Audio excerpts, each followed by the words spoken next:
that's also where some drunk fucking fan, while I'm doing the introduction of the Midnight Express, tries to jump in the ring over the top rope. And just, I'm looking at the camera. We're on live television, and this fan just jumps over the top rope and falls and lands in the ring. And I made some comment about him, and the security drug him out. But it was that kind of crowd. And we were baby faces, so I wasn't worried. And, you know, I told a story. Michael Hayes had teamed up with Jimmy Garvin. Terry Gordy was willing to work dates in between his Japanese commitments, but they needed full-time Freebirds. And this was a big disappointment to me personally, because Jimmy Garvin had been around for a few years at that point, and not only he and Precious were on the road, and he was cheap like me and the Midnight were, so sometimes we'd fly into Atlanta for TV on Crockett's plane. We would all five get a mid-size rental car and pile in just to go to TV and back to save, you know, having to ride in a cab, and we could go where we wanted and everything and save money. And I'd had pizza in their hotel room, and my wife at the time was friends with their nanny because they had kids, and when they'd go on the road, they left a nanny with them.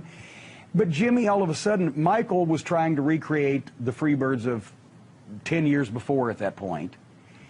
And Michael was always a great wrestling personality and a great promo, and the reason why Buddy Roberts became a Freebird was because Michael's work was always the shits.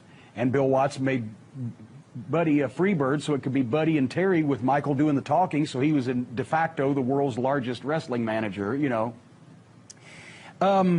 But Michael thought that he was going to get power, and he might have even been on the booking committee for a brief time, but he thought that they were going to be the top heel team and recreate the glory period of 10 years before with the Freebirds. And Jimmy Garvin, who had always been a friend of ours, we'd always had a great relationship with, got on supplements, because he's fucking, what, 5'10", 205, and he was trying to work like a badass. And once again, they didn't want to fucking sell. Now we're baby faces, we're working with another team that don't want to fucking sell. Jimmy Garvin don't want to fucking... I was bigger than Jimmy Garvin, right? As a matter of fact, one time, I'm in the ring with something that's happened. The Freebirds do a run-in. Jimmy runs at me, and he throws a punch.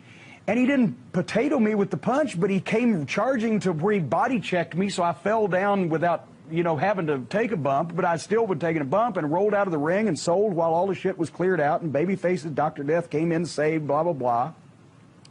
And I get up, and I'm holding my head, and I limp, and I put my arm around somebody, and I walk to the back. He's fucking cutting a promo on me. God damn it. What the fuck? I fucking hit you. You walk like I'm supposed to be carried to the back in the locker room from one punch. Wow. Because he was on the shit, and he thought he was going to be a fucking main event badass.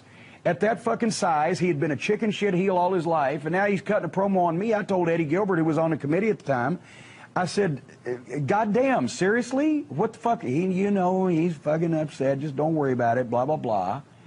But that's it. Michael Hayes one time, if I'm at ringside, I'm a babyface manager, which now without an antagonist like Paul Lee on the other side, you know, I'm kind of a spare prick at the wedding anyway, as Adrian Street would say. But, you know, we're having a big brawl with the Freebirds, and I'm trying to sneak up behind Michael to fucking whack him with the racket to give Bobby a graceful way to get away from him or whatever in the middle of all this chaos, and he kept turning around catching me for a shoot. So afterwards, I went up to him, I said, Michael, I was trying to sneak up on you. I said, you kept catching me. I'm laughing, right? And he looked at me and said, if you hit me with the racket, I wouldn't sell it anyway. I said, what? He said, we got to get over strong, get some heat like the old days. We'll sell chairs. We're not going to sell like the Animal and Hawk and Dusty Rhodes and Ric Flair, whoever has sold the tennis racket. And suddenly Michael Hayes is goddamn Superman and can't sell the tennis racket. I said, okay, motherfucker. You know, so finally it came to the fucking, where did it, in my book, 1989 Great American Bash on Tour, or What If They Gave a War and Nobody Came?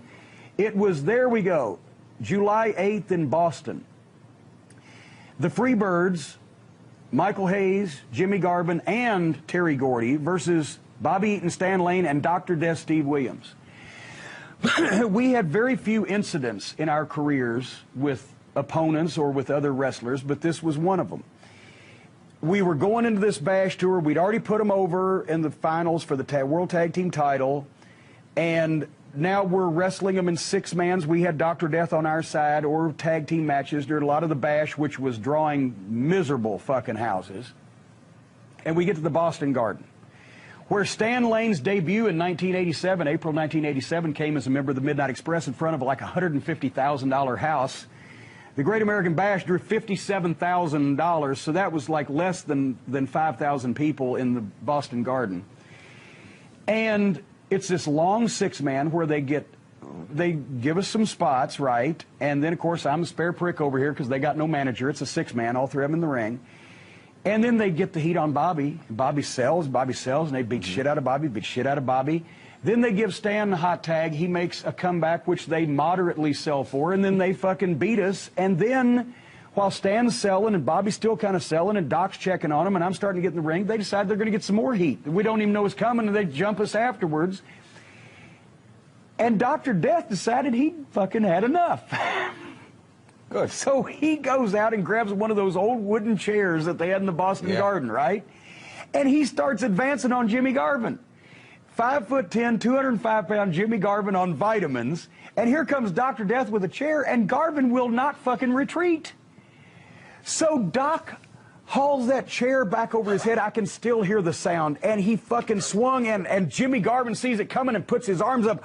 Whack! And Jimmy Garvin goes, fuck! And Doc says, fuck with me. Whack! Fuck! Fuck with me. Whack! Fuck! Fuck with... As Jimmy is retreating, and Doc is beating him over the head and arms with this, and pieces of the chair that are not gimmicked are fucking flying, and goddamn Dr. Death, and then me and Bobby and Stan said, fuck, we're following our guy, right? And we're behind him, and he chased him out of the building.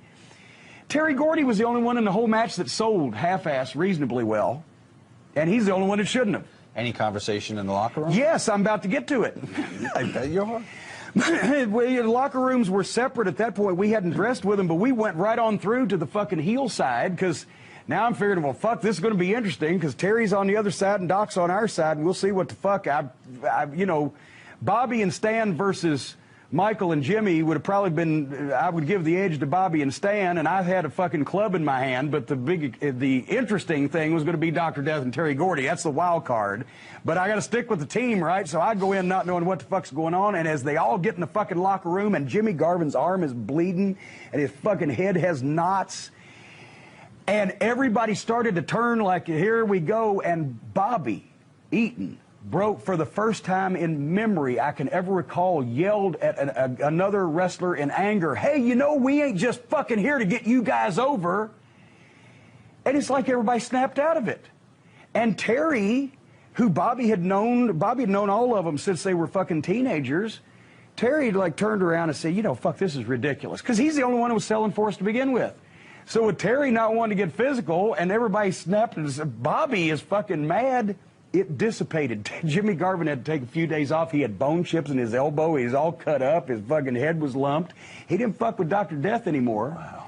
And they started to get a little bit better attitude and started selling a little bit more for us, regardless of what the finish was. But that was an interesting fucking great occurrence.